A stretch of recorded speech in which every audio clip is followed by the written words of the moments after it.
আসসালামু আলাইকুম ওয়া রাহমাতুল্লাহ।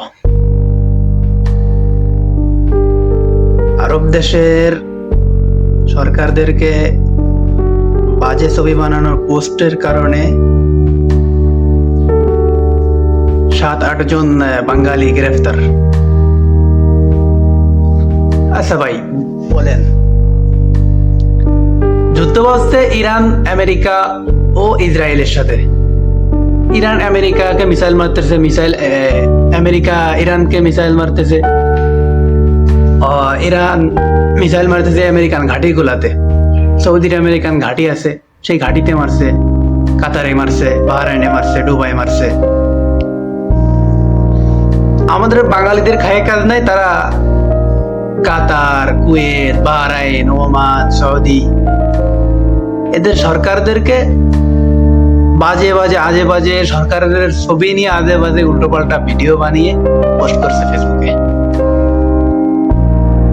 এখন ধরেন এই আরব দেশের সরকারের যাদের বিরুদ্ধে এরকম উল্টো পাল্টা ছবি পোস্ট করেছেন, এখন সৌদি আরবে 7-8 জন অলরেডি আটকা হয়ে গেছে, অলরেডি গ্রেফতার করেছে। তারা একটা পদক্ষেপ নেবে।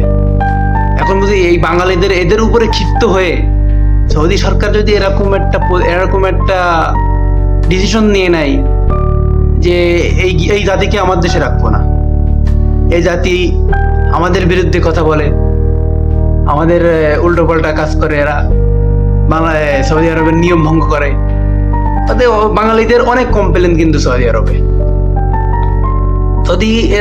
সৌদি আরবের সরকার কিন্তু যে কোনো ডিসিশন নিতেই পারে, এদের কাছে কোনো বাধা নেই। এটা তো বাংলাদেশ না যে আন্দোলন করলাম, সরকার ডিসিশন নিলে আন্দোলন করলাম, সবকিছু সমাধান হয়ে গেল, তা না। এরা চাইলেই ডিসিশন নিতে পারে যে আমাদের এই সৌদি আরবে আর কোনো বাঙালি রাখবো না, এরকম ডিসিশন নিয়ে ফেলতে পারে। তখন কি হবে বলেন আপনাদের? ধরেন সৌদি আরবের সরকার এরকম ডিসিশন নিল, সব বাঙালি ধরে ধরে বাংলাদেশে পাঠিয়ে দিল, সব বাংলাদেশে চলে গেল। আপনাদের কি অবস্থা হবে? আপনাদের ফ্যামিলি নিয়ে তো একটা বিপদের মধ্যে পড়বেন, যারা এখন নতুন আসছে তারা একটা বিপদের মধ্যে পড়বেন। এরপরে ধরেন কাতার, কুয়েত, সব দেশে এরকম একটা ভিডিও, সবারকে বিরুদ্ধে এরকম একটা ভিডিও পোস্ট করেছেন আপনারা।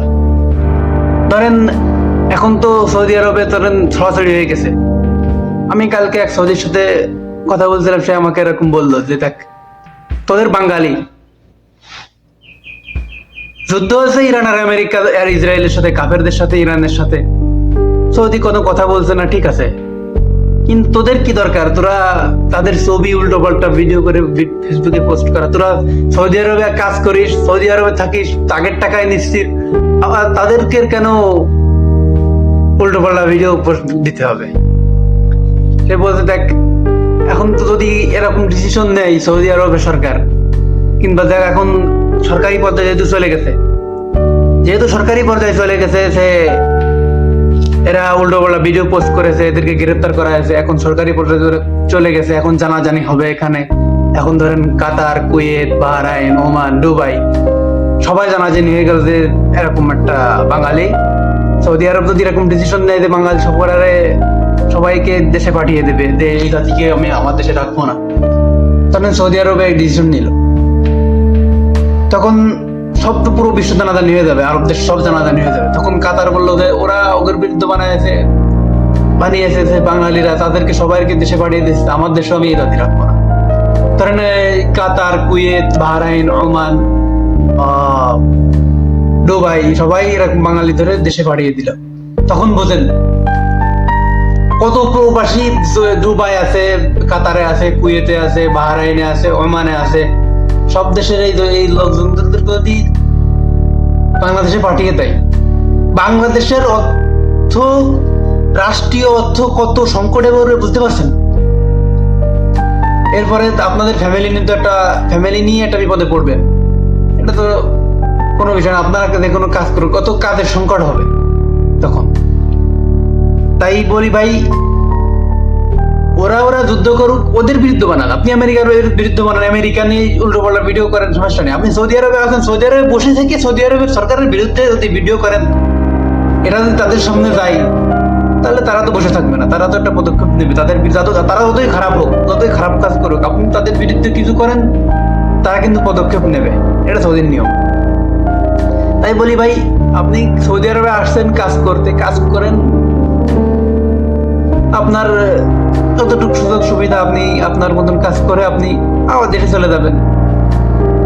আপনার কি দরকার এদের বিরুদ্ধে ছবি পোস্ট করা, উল্টো পাল্টা ছবি পোস্ট করা, বাদে ছবি পোস্ট করা? এগুলো তো কোনো দরকার আসে না ভাই। তাই বলি, সবাই যারা ভিডিও করেন, ভিডিও করবেন আমেরিকান বিরুদ্ধে। যদি আপনার ইসলামের পক্ষেই থাকে, আপনি ইরানের পক্ষে দিয়ে কথা বলবেন, আমেরিকার বিরুদ্ধে কথা বলবেন। আপনি সৌদি আরবে বসে থেকে সৌদি আরবের সরকারের বিরুদ্ধে কথা বলতে পারেন। এটা বাংলাদেশ না ভাই, বাংলাদেশ সরকারের বিরুদ্ধে আমরা আন্দোলন করলাম, এটা বললাম ওটা বললাম, শুধু হয়ে গেল তা না। এটা সৌদি আরবের নিয়ম করা, এদের হলো রাজতন্ত্র। এদের দাদা ছিল, দাদার বাপ ছিল, তারপরে তার বাপ, তারপরে সে আছে। তাদের কাছে এগুলোর কোনো বাধা নেই, তারা যা ইচ্ছা করতে পারে। তাই এরকম কাজগুলো আর করবেন না। ধন্যবাদ।